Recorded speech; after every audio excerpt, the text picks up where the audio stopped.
a Montevideo allá por el mes de enero del 41. Va a quebrar su banco. Es la época que quiebra el Banco Magua también. Y bueno, la familia va a perder parte del poderío económico, se podría decir, que tiene. Entonces en ese momento van a dejar esta casa muy suntuosa donde había nacido Julio y van a pasar a residir en lo que es Centro y Ciudad Vieja. Si ustedes nos vamos para atrás, vivir en el centro y Ciudad Vieja a fines del 19 y principios del 20 no era, muchas veces en este tipo de casas que hoy la vemos, qué hermosa, no era lo más confortable posible. Entonces, bueno, así como va terminando el siglo, también hay un prestigio y un poderío económico de la familia Herrera que va en decadencia junto con toda esa forma de vida, podemos llamar heredera de los patricios. Otra cosa que tenemos que destacar también es que hablamos de los Herrera y Oves. Julio Herrera y Oves, el presidente de la República entre 1890 y 94, va a ser el tío de Julio Herrera y Recí. ¿Por qué va a ser el tío? Bueno, hay hipótesis que no se han podido corroborar fehacientemente que indicarían que era el padre, pero estos temas familiares, entonces, bueno, lo tratamos con pinzas. Lo que se deja entrever es que Julio Herrera y Recí sería hijo de sus tíos, Julio Herrera y Oves, y una hermana de su mamá, Recí. O sea, los apellidos los tendría. Pero bueno, la tía estaba casada con Buxareo, una de las principales fortunas en el Río de la Plata, gran comerciante del Montevideo, y bueno, no quedaba bien, y entonces es una historia un poquito a veces rechazada por parte de la familia. Pero es una hipótesis, esas cosas que pasaban en Montevideo, lo cual esa condición de una semi-legitimidad, también algunos autores lo ven como que, bueno, Julio Herrera y Recí era muy reaccionario de la sociedad, entonces también podría venir por ahí. Hay testimonios de su esposa de que le contó esa historia, pero por otro lado hay testimonios de la familia que dicen, no, eso nunca pasó, nada que ver. Bueno, son esas historias familiares que quedan entre el se dijo o no se dijo y entre el guardar las apariencias también, porque estamos hablando de familias que, si bien económicamente decayeron en el siglo XIX y principios del XX, eran familias de la alta alcurnia. Entonces, bueno, son secretos medio a voces que no tenemos documentos que lo confirmen fehacientemente. Sí podemos sospecharlo y tenerlo como algo anecdótico. Acá lo tienen de joven, está con la guitarra, era un gran aficionado a la música, junto con sus amigos de las carreras, Quiroga, van a frecuentar, a tocar la guitarra, principalmente en las tertulias que conformaron tanto acá como en la Torre de los Panoramas. Acá lo podemos ver con otra figura de la época, no sé si acá pueden leer, con Eduardo Fabini. Esta foto es de 1904, ya no es de esta casa. Es muy difícil encontrar fotografías de la época que vive en esta casa. Entonces, todas las fotos que se pueden ver en la mayoría, cuando ven un altillo, pertenecen a la Torre de los Panoramas, que vivió muchos años. Son aproximadamente 4 años que vive en la Torre de los Panoramas y son solamente 2 y medio los que vive acá. Entonces, acá recién estaba comenzando y no se conserva un gran acervo de fotos. Esta foto es del mirador de la Torre de los Panoramas, pero ahora vamos a ir a la parte de arriba donde van a ver uno similar, que era donde él se refugiaba. Estas casas tenían como ese altillo y él le gustaba mucho porque de esa forma podía abstraerse de la sociedad que él tanto criticaba y de alguna forma también de la rutina familiar.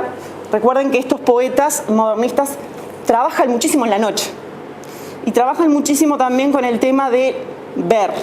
O sea, piensen en una sociedad que ver la entrada al puerto era fundamental, lo que entraba, lo que salía, quién venía. O sea, la posición es privilegiada de tener ya desde un primer, segundo, tercer piso es muy importante porque puedo ver al otro.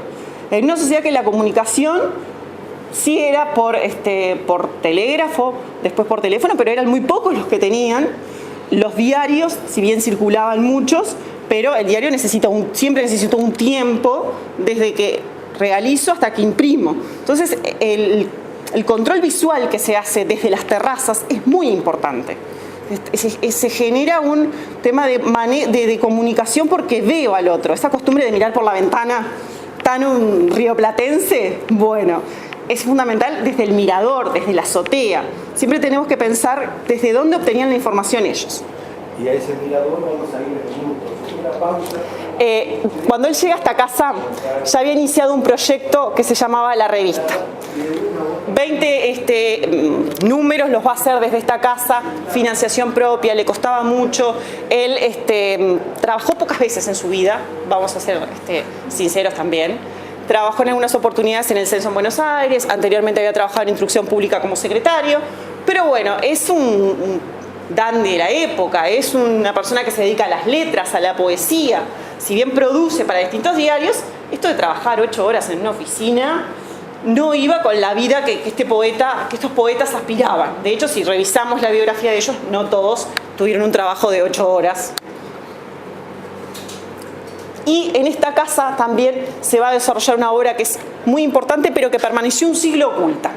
En las paredes que vamos a ver, ahí es donde escribe el Tratado de la Imbecilidad.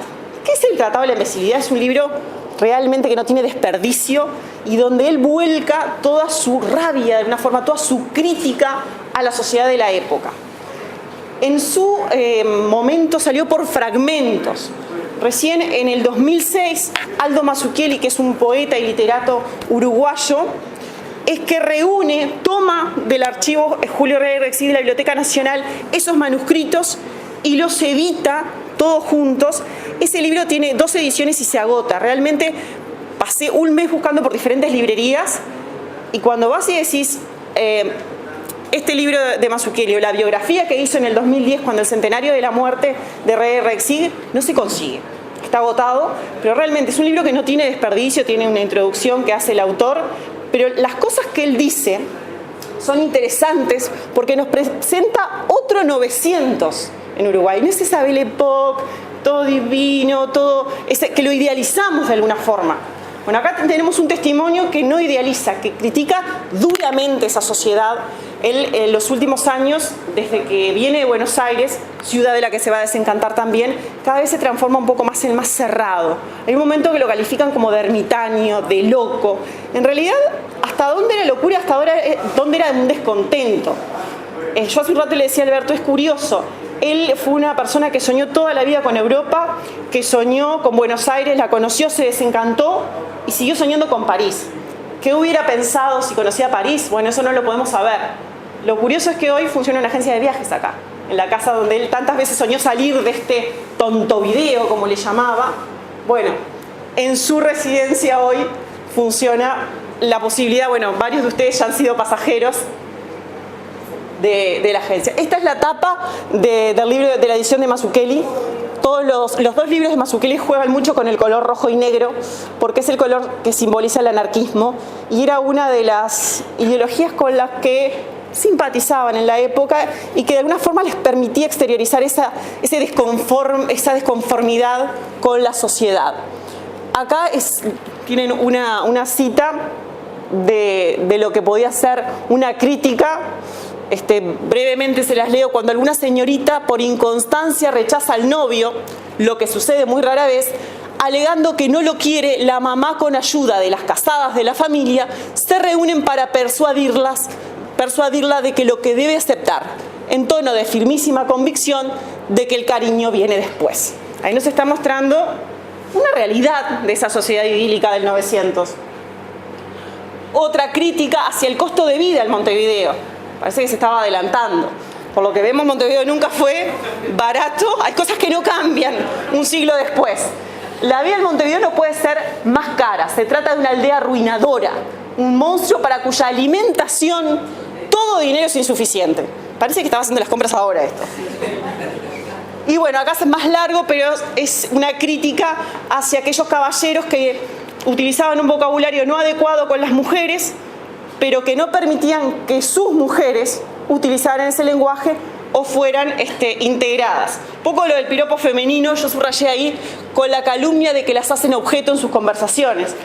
El hombre del 900 es muy calumniador, pero que no le toquen a la madre o a la hermana.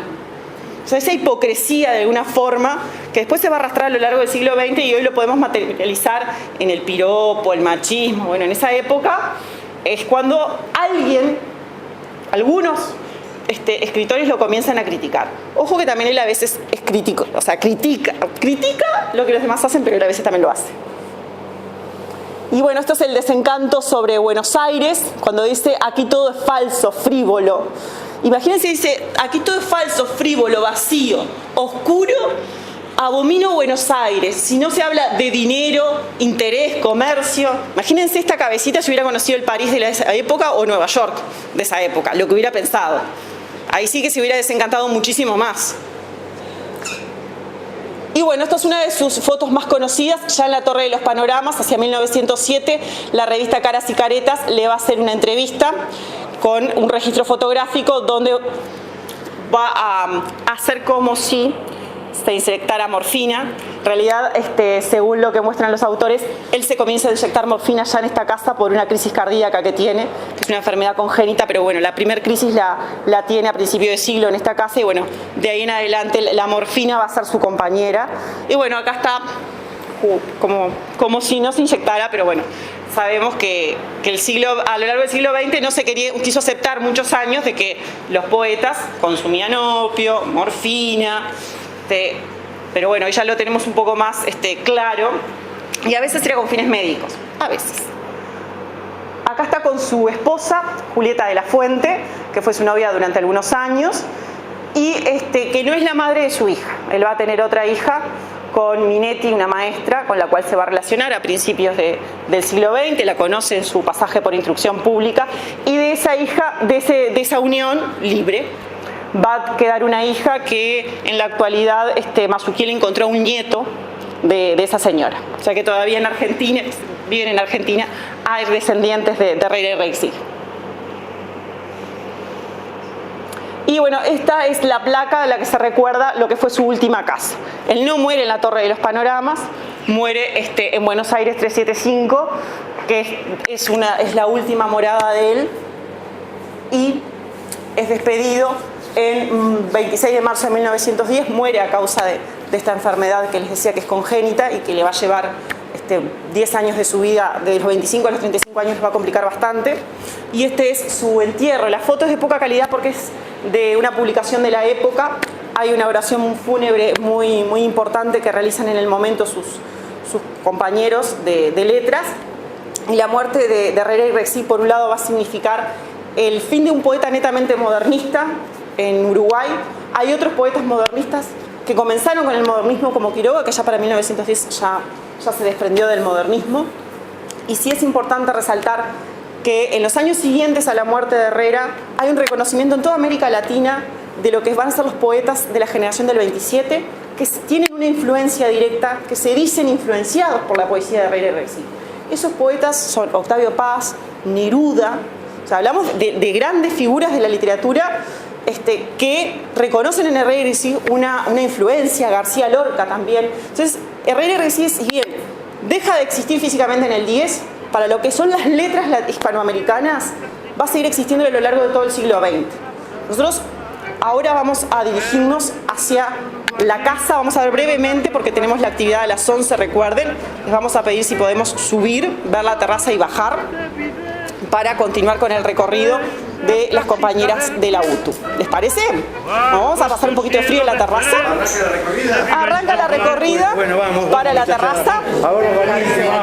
Sí, ya vayan abrigándose. Vamos los valientes.